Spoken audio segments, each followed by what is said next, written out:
Anda mau masak dari bahan yang berasal dari kulkas, lemari es biasa, itu kan gampang ambil, mungkin nggak perlu di defrost dulu kan, langsung ambil langsung masak. Tapi kalau bahan dari freezer gimana? Harus defrost dulu kan? Maka sebenarnya nih kalau secara realnya makanan-makanan yang frozen itu kemudian langsung dimasak nggak bagus. Itu yang pertama. Lalu yang kedua apa?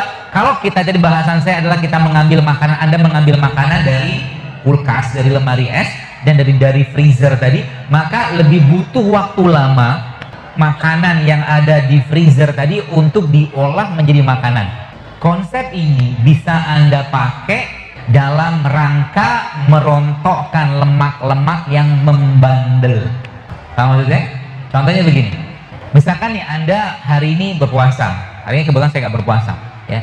Hari ini Anda berpuasa, tadi pagi katakanlah sahur ya, sahur yang cukup segala macam, dan subhanallah kemudian nanti sore kan berbuka ada. Katakanlah tadi pagi Anda berbukanya atau mungkin sahurnya pada jam 4 atau jam 4-an something lah, atau jam 4 kurang seperempat, sebenarnya jam 4 misalkan. Kemudian nanti berbukanya pada jam setengah 6, kan total kurang lebih sekitar 13 jaman. 13 jam itu sekalian, maka dia baru memasuki fasted state namanya. Fasted state itu fase atau kondisi berpuasa. Artinya kalau Anda sekarang, kalau bahasa saya gitu kan, dan buku yang saya baca itu seorang dokter itu, kalau Anda mau masuk ke ada satu fase lagi di atas itu, maka Anda perlu naikin waktunya. Dengan cara apa? Bukanya tetap pakai buka biasa, nanti mungkin air putih boleh atau mungkin kurma sesuai dengan sunnah Nabi, tapi habis itu Anda tidak makan lagi. Sampai berapa jam? Sampai kalau dalam itu yang ditulis itu 4 jam. Kemudian, berarti total sekitar 16 jam. Di 16 jam maka apa yang terjadi? Tubuh sudah mulai berubah fasenya lagi, mulai ngedefrost lemak-lemak tadi. Kemudian apa? Kalau naikin lagi tambah 2 jam lagi, 18 jam, itu lebih bagus lagi. Tapi ini tidak berlaku bagi orang-orang yang kurus ya, hanya berlaku bagi para penyampah yang lemaknya bertebaran di mana-mana dan banyak keluhan di badannya. Jadi kenapa banyak sekarang wanita mengalami gangguan reproduksi? Anda tahu kenapa? Karena banyak tumpukan lemak yang mengganggu metabolisme hormonnya dia. Pertanyaan tumpukan lemak dimana? Tanya sama dia tadi, Anda makan jeroan? Enggak, saya makan jeroan, tapi dia makan bakso. Bakso kan tepung kan? Dia nggak makan jeroan, tapi dia makan tepung. Tepung kan jadi gula sederhana, lemak lagi kan ujung-ujungnya. Ya kemudian 18 nanti kan, naik lagi ke 20. Berarti kita nggak makan tapi minum ya. Ada beberapa jenis minuman yang bisa Anda minum untuk menguatkan atau membuat tubuhnya itu kehilangan tanda kutip perasaan laparnya. Yang pertama, kopi. Kopinya pahit tapi pakai gula. Ya, jadi kemarin saya ngisi di mana salah satu kantor lah di daerah Medan Merdeka gitu. Ada bapak-bapak pulang.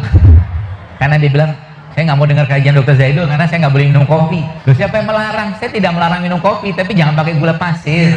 Itu aja. Kalau minum kopi pakai apa? Pakai kurma. Jadi kopinya pahit, makan kurma kan manis. Anda butuh manisnya dari gula atau butuh karbohidratnya? Kita butuh karbohidratnya kan?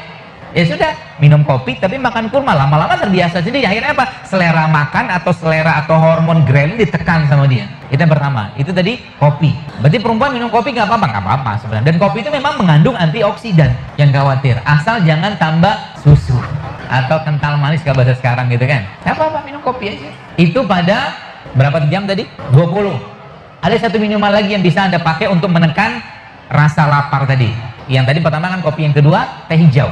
Tapi jangan saset ya, atau ocha mungkin kalau bahasa Jepang, jangan sasetan. Atau kalau enggak mau tambah lagi, ada satu bahan yang ada satu sayuran yang bisa digunakan untuk menekan rasa lapar by science ya, yang saya tahu ya. Namanya apa? Okra.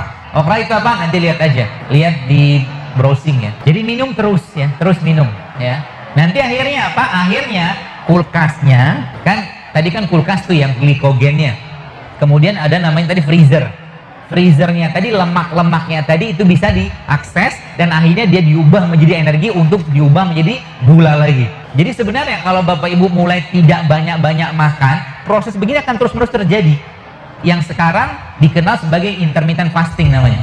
Intermittent fasting, dan secara saintifik intermittent fasting itu manfaatnya banyak, luar biasa. Pertama, dia akan berperan dalam memperbaiki penyakit-penyakit metabolik seperti diabetes, jantung, kolesterol, asam urat. Caranya gimana? Lamain laparnya. Lamain laparnya.